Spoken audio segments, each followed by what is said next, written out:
What's up, everybody? BlueGabe. Oh, that piece just about slid off.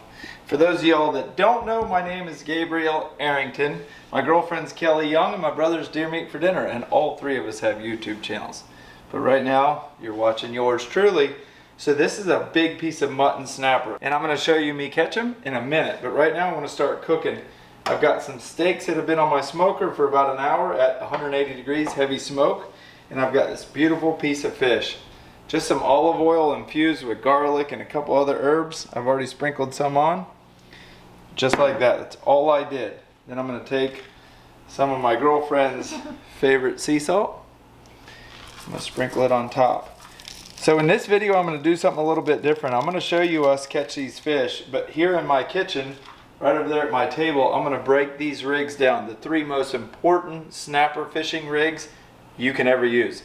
If you master these three rigs, you can catch any fish, any snapper that swims, I promise. So that's it. Sea salt, a little bit of olive oil, and I want to use a little bit of my Lowry's garlic salt. I'm going to put this on the smoker at 200 degrees for about 30 minutes, and I'm going to ramp up the heat. I'm going to put the steaks back on, and then I'm going to sear everything. Alright, so I only cooked 3 steaks earlier, but I've got some friends today that we met on a bridge. Catching anything? What are y'all doing though? Going over to the pipe. What you catching? I'm going to show you how to do it. You gonna show me how to do it? You're going to see in a minute. This is our spot right here. Bring me something to eat. I want a snapper or something. We're going to get some sheep's head for you. We're going to try some mud crabs out, see if we can catch some. You go catch me a sheep's head and I want to see it. Alright, just don't go nowhere without coming to see us first. We're not going anywhere. That's all I want. Jake and I were in my boat and they were on kayaks, and these kids did work on the sheep's head. Like Jake and I were catching small grunts and whatnot, having a blast. These boys roll up in kayaks and crabs and start killing the sheep's head. So they're going to come over. Just met them today. Invited them over for dinner. So I'm going to let this fish cook for about 40 minutes at this low temp. I've got some kebabs on here, some corn, one more steak. When this is done, it's going to be an amazing meal. So when we woke up this morning, we were fully convinced that Jake and I were going offshore. Jake's my 10-year-old. We got up, we got bait, we went to the inlet, and it's legit breaking over the rocks at the jetty. Like way too dangerous to go out. So we regrouped, we came back around, and we went to a bridge. I'm not sure the name of the bridge. It's the one that takes you over to Jensen Beach. It's a big, huge causeway. And I tied up 2 rigs. This is what I call a chicken rig. It's got a weight, preferably with a swivel on it, but you don't need to. You can use any kind of egg sinker. Comes up to what I call a Sabiki knot, to a circle hook of your choice. It all depends on what you're fishing for. And then to a swivel. So I would attach my main line to my fishing pole right here. Now, obviously these are little rigs because I needed them to be on my table. Depending on if I'm fishing for mangrove snappers, that's where I know to make the different measurements to my different hooks. If I am fishing for mangroves or like lane snappers, I like to put 3 foot between my weight and my bottom hook, another foot to my second hook, and then about 4 foot to my swivel. The reason I like such a big gap in the weight is so when we're catching fish and we swing them up, you don't smack the side of the boat. And if you watch Kelly and I's vermilion snapper in our giant mutton snapper video in Jacksonville where we're catching those big vermilions, you will see this chicken rig, and I'll show a second of it right now. All right, y'all, so this chicken rig is this easy. You put 3 baits on and drop it down.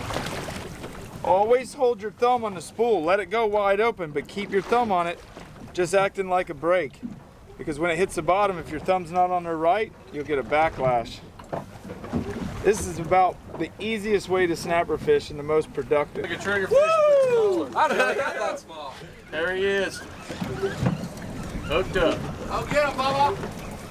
Doubled up. I don't want the tiger shark to eat him. Come on, that tiger. I probably got the fish of the day here. He's fighting real hard. Yeah. I can tell y'all one thing, that triggerfish is about as good as any fish that swims in the ocean to eat. So I'm definitely not upset that we're catching them. We'll take that. But look at that beeliner, AKA Vermilion Snapper that just fell off. Fell off the hook, landed on the deck. So this is how you tie the Sabiki knot. Now I got rough hands, I worked in construction my whole life. Follow me. Just like that. I pinch them together. Then I take these fingers and I start twisting the loop, just like so, about 6 times. And then I reach through the loop and I grab and pull up, just like this. You have to put it in your teeth. And that's the Sabiki rig knot. Now you don't have to cut this line like I did here. If you see there's only one piece of line right here, that's because I took scissors and came right here and turned a loop into one single piece of line. That would be the start of a Sabiki rig, or AKA chicken rig. They use these a ton in Jacksonville and a lot on the West Coast. Now the next rig is what we snook fish with a lot, but we also snapper fish. Like if I'm fishing out of Jupiter and there's not a ton of tide and the water's not really clear, I will use this rig. So again, just a circle hook, any size that fits what you're using for bait. I'll use about a 20-foot section of mono right here. Like, I don't know, I like to use 40-pound fluoro. If you watch Deer Meat for Dinner, he uses this rig a ton and catches a ton of muttons. Then to a swivel, to about a foot of line, I put the egg sinker in the middle, to another swivel. This is what we call a snook rig. Now again, these are just slang terms. These are just what we call them. Chicken rig, snook rig. If I'm snook fishing, I use about 4 foot of line. If I'm snapper fishing, I'll use about 20 foot of 40-pound fluoro to a circle hook. Swivel, about a foot of line, egg sinker, swivel, and I'll obviously attach my main line right there. So this will be dangling. And the reason we put the 2 swivels is so when I'm letting it down, that weight can't run way up the line like that. It's stuck right here, but when the fish eats, that weight's laying on the bottom, he can give a little bit and I can feel that bite. Now for big snapper, for like big muttons, big mangroves, clear water and a lot of current, this is what we call a mutton rig. If I was mutton fishing off of Jupiter, Stewart, West Palm, and there was a lot of current and I was anchored up, this is 1,000,000% the rig that I'd be using. And I've caught some big muttons and I have some good mutton videos on my channel. If you want to go back and look at them, you'll see me use this rig, and I'll also show you right now. Now I can pump and reel. This is a really long leader, about 30 foot long. What you got? What is it, kid? It's hanging with me. And Big, huge mutton. a big, enormous, gigantic mutton snapper, Gabriel. That's actually a stud. That's a stud, Gabe. That's a stud. Holy man. Oh boy. Look at that thing. Barely hooked. Oh yeah. That is a stud mutton there, Bubba. Hey, 50-pound test on a bonita strip. There you go. That's a what? 15-pound mutton. Bigger than that. Yeah. Listen, we can weigh him right now. 23. Aubrey, Robert, I Are you wish sure? both of y'all were here. That is, oh, he's 20 on the dot. 20-pound mutton. My biggest ever was 14. There you go. How about your 6-pound bonus, Bubba? Pretty good right there. Look at that, y'all. Welcome It to doesn't get Northeast any Florida. better than this. But this is the most difficult one of all 3 because it requires hand lining a little bit of the way. So I've got a circle hook. I would use about 30 feet to 40 feet of 40-pound fluoro. That's right, 30 feet between the hook and the swivel. Then I would use about 2 foot from the swivel to the weight. This is what we call a 3-way. And I'll attach my main line to the rod right here. And you can go whatever's on your main rod, preferably braid. It's really hard to do with mono. Bring your braid down, tie it to this, and this is what we call a 3-way. So the weight would be sitting on the bottom, of course, and not far back behind the boat, but my bait's way back here, 40 feet behind the weight laying on the bottom or just trickling like that in the current, especially if you're using a live bait. That is called a mutton rig. You've seen my brother use it and you've seen me use it, and you will see us use it again. So I've got a circle hook, a 40-foot, 40-pound fluorocarbon leader, 2 foot to the weight, tied to your main line right there, a 3-way swivel. Let me lay it back down. So again, these are the 3 most important rigs you can get for snapper, period. Are there other rigs? Of course, there's tons. But for me, if I'm going fishing with these 3 rigs right here, and Kelly Young will tell you, and anybody that fishes, I can catch any fish that swims anywhere around here, especially bottom fish. Now, pelagic, I wouldn't use that, but that's for another video. So this is my take on it. And if you want to see me real quick tie the knot that I use to attach the hook, I'll show you. Just go through just like this. I come around and I hold it with this finger and I start twisting it just like so. About 6 times. I grab that tag in and come through the loop by my finger that I was holding on to. Pull it tight, just like so. Now these little pliers, Danko makes them, they're like $3. They're razor sharp. That's the knot that I tie on everything I use, except for the Sabiki rig knot. Now, Beyond Braid, who's now a new sponsor of mine, and who I didn't push this company for a solid year. I've been using their product for over a year, and the reason that I didn't push it is I wanted to make sure it works because there's so much braid out there. I have used this line for over a year, and I promise you I've had that many problems with it, absolutely 0. And I have this 2,000 yard spool for my brand new hooker. Yeah, a reel. It's a reel. It's a reel. That hooker right there. Kelly and I are going to start doing swordfish videos and deep dropping videos and wahoo videos. We're getting ready to go to South Carolina where we'll be using that setup. It has a rod on it, I just don't have it yet. Nick Stanzik sending me one. And we will be wahoo fishing with that. The cool thing is on this hooker, this comes off and we can manually reel it. If we're sword fishing and we don't want to crank up 1,700 foot of line, if we don't have a bite, you put the motor on, turn the switch, and it reels it straight up. All right, so we checked on the food and it's perfect. I got to tell you though, Kelly Young, in her video today, she's making a vlog video of getting her new truck and getting some awesome things for our fish tank. But she made a dish out of wild turkey. Lord have mercy. You guys, it's a German dish, but it tastes like something you would eat at the best southern restaurant on the planet. And I've already ate like 98% of it. But you'll have to watch that on her channel. I want to show you one thing that I forgot that's a really good tip. Well, 2, 3, Beyond Braid, if you use promo code BlueGabe, if you go to the link in the description below, you can actually save another 10% on top of their braids. So that's a good thing for you guys. The tech tip that I was going to tell you about is this right here. It looks like vanilla ice cream, which I bought the same brand today in coconut. I have to hide it from Kelly though. Don't throw these away. That's plastic, so it won't break on your boat, and it'll literally hold like 8 pounds of lead weight and will fit right in your center console. Or I put it in the back, like next to my cranking batteries, just because my center console is not that big.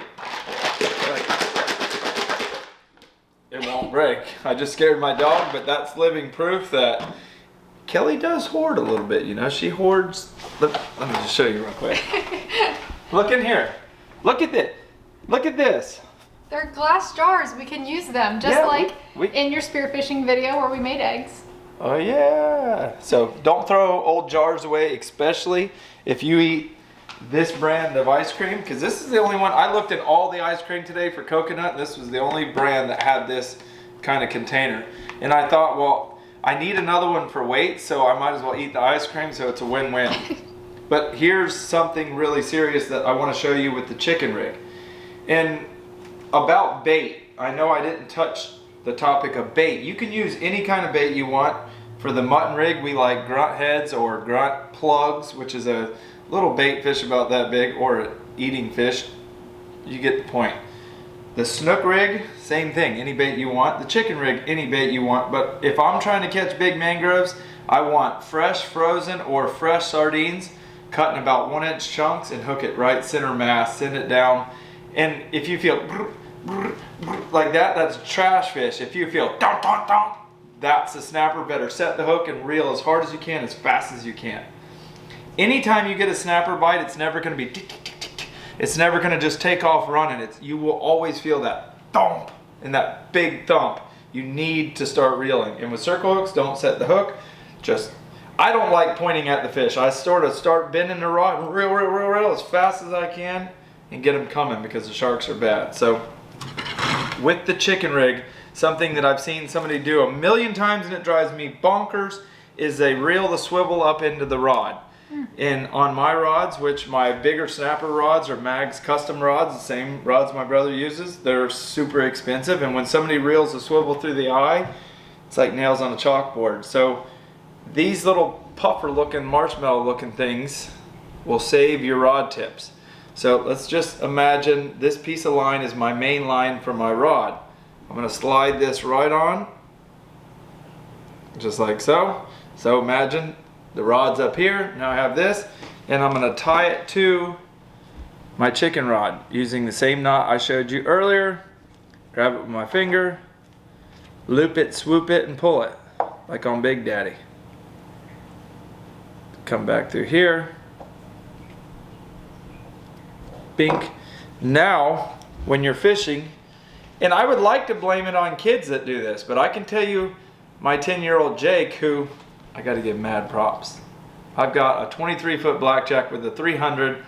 I now can put him in at the boat ramp like I did this morning, back him in. He pulls it around, pulls up to the sandbar, puts the power poles down, and I don't have to do anything at the boat ramp but park my truck. Jake, I love you and I'm proud of you. You guys just saw it. He's 10 years old and can control my boat with zero fears in the world because I've pounded it into him and taught him. So, I know I've gotten off topic quite a bit, but you guys are getting the point. Now this will stop at your rod tip. It's too big to go through your rod tip and it's a little soft. Now you won't ruin them and break all your hard-earned money, which is a rod tip. So that's your tech tip. Use anything you want as bait. Make these as long as you want. If the fish are off the bottom about 3 to 4 foot, put 3 to 4 foot of distance between the weight and the hook. Snook rig, make it as long as you want. Use whatever you want as bait. If you watch our videos, you'll see us use these in every video we do. So my buddies are almost here from the kayaks today. We will see y'all when we start to eat. Y'all check out that piece of fish. It is insanely good. I've already tried a little nibble. Jake's gonna ask the blessings. Thank you, dear God, for this day. Thank you for dying on the cross for our sins. Thank you for allowing us to be able to have this wonderful food, and thank you for allowing us to have a fun day fishing. And please help this food nourish our bodies. In Jesus' name we pray. Amen. I'm gonna dibbly out everybody's plates. We just randomly met. So this is Rob and that's Lewis. They come paddling up on their kayaks, showing off, and literally put it to us today. Jake straight up asked me to park my boat and let him up there with Rob on the jetty. He had to get into some of the action. He did pretty good himself. He was tired of watching Rob catch everything. Try that fish and let us know what you think. You like vegetables? A little. You like none or no? Yay or nay? Yeah, you can put some on. We did it right. Now I'm gonna get Oh, this looks good. The fish looks Mr. good. Lewis's. Now, what is a kayak you're on? What the heck was that thing? Was fast. He said he's not the camera type, so It's just talk to me. It's an Old Town Sportsman with a Minn Kota. It's the 10'6". Right, he come by me now. Brienne or CBA fishing. She uses one, but she has to paddle hers. He came by me like he was on a plane. What'd you put on top? Ginger, butter. I added a sauce at the end, guys. I forgot to show you, but I added lemongrass, butter, ginger, and garlic. It's really good though. You like it? Mm-hmm. You see, sometimes when you watch the videos, you're like, man, these guys are probably just saying that just to be nice. But now that you actually taste it, you actually get to actually say that. It's really good, not to just say it for a video. So a lot of times people think because we're YouTubers and we fish, like, oh, These two pulled up on kayaks, and I'm watching them. I'm like, the sheep's head aren't even here right now. And y'all caught your limit. Just like that. On something that I'm not going to say. I would have never in a million years thought that they would use. Ever. But I can't say nothing because they like Joey VT's channel, and he's a big-time sheep's head fisherman, and we're going to have this little tournament. I'm going to get him down here. We got to do that. Me and Joey will go because Joey's the king of sheep's see about head. that one. Me and Joey will go against you two. Oh, that's nice. And Hey, I'll, Joey, we're calling you out, and Jake, too. I'll just fish the fun up. Yeah, well, obviously, he's going. I've already given you props for the boat ramp. Yeah, Oh, yeah. in this video, son, I showed him the footage. Oh, yeah. Anyhow, Kelly's tired of holding the camera. She's already filmed and edited a video today herself. We're going to eat and enjoy this great meal. I got to fix Kelly and Jake's plate. Thanks for watching. Thanks for subscribing. Check out these two because we're going to be doing a tournament soon against Joey VT. Hey, but like Jake always says, what do you always say? We're getting the heck out of shape.